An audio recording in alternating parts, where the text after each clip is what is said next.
Hi friends, welcome back to our channel మా యాత్ర.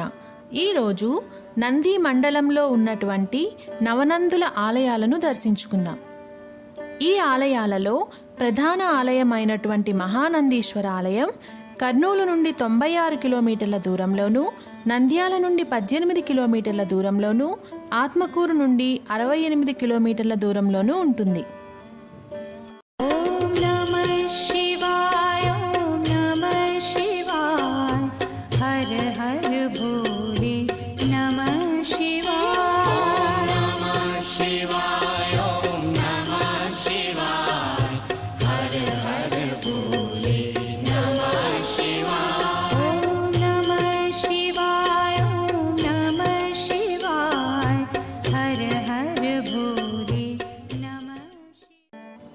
Friends, మొదటిగా మహానందీశ్వర ఆలయం యొక్క వృత్తాంతం తెలుసుకుందాము.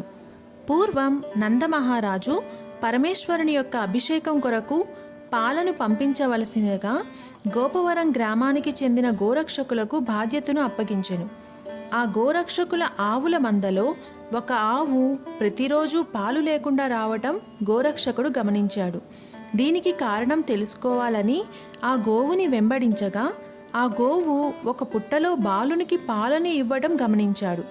దీనిని యథాతథంగా నందమహారాజుకి వివరించగా నందమహారాజు ఆశ్చర్యపోయి దీని వెనుక గల మర్మం ఏమిటో తెలుసుకొనుటకు ఆ గోవుని వెంబడించెను.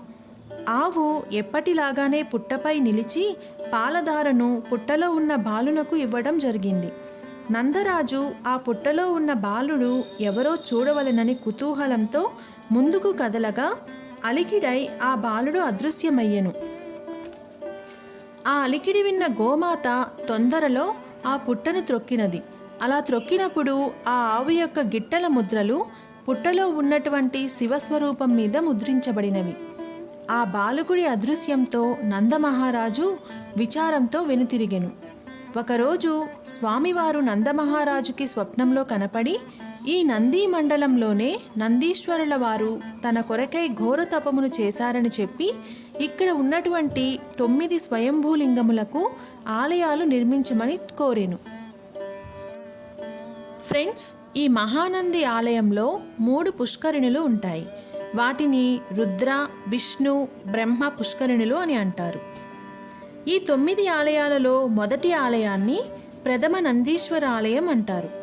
విధాత కోరిక మేరకు స్వామివారు ఇక్కడ వెలిసినట్లు చెబుతారు. కార్తీక మాసంలో ప్రతిరోజు సూర్యాస్తమయం సమయంలో కిరణాలు స్వామివారిపై ప్రసరిస్తాయి. రెండవ ఆలయం నాగనందీశ్వర ఆలయం. సర్పములు గరుడ ఆళ్వార్ నుండి తమను రక్షించమని తపస్సు చేయగా స్వామివారు ఇక్కడ నాగనందీశ్వర స్వామిగా వెలిశారు. అలాగే చంద్రుని యొక్క తపమును మెచ్చి సోమనందీశ్వర స్వామిగా వెలిశారు. ఇది మూడవ ఆలయం. ఈ ఆలయంలో కార్తీక పౌర్ణమి రోజున చంద్రకిరణాలు స్వామివారిపై ప్రసరిస్తాయి. నాలుగవ ఆలయం శివనందీశ్వర ఆలయం. ప్రతిరోజు సూర్యోదయ సమయంలో స్వామివారిపై సూర్యకిరణాలు పడేటువంటి సూర్యనందీశ్వర ఆలయం ఐదవ ఆలయం. ఈ ఆలయంలోని స్వయంభూలింగము పైన ఎర్రటి తమలపాకు వర్ణంలో స్వామివారికి త్రినేత్రం ఉంటుంది. అలాగే ఎక్కడైతే విష్ణుమూర్తి వారు స్వామివారిని సాక్షాత్కారం చేసుకున్నారో అక్కడ Vishnu నందిగా స్వయంభూలింగమై వెలిశారు.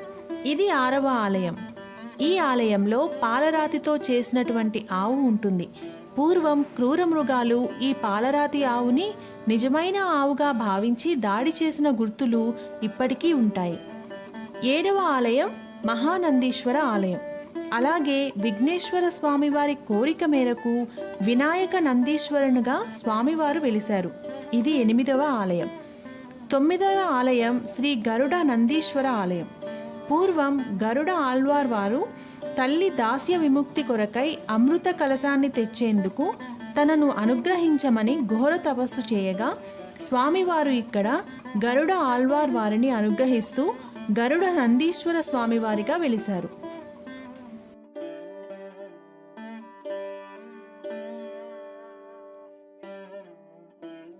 Thank you for watching our channel and please subscribe.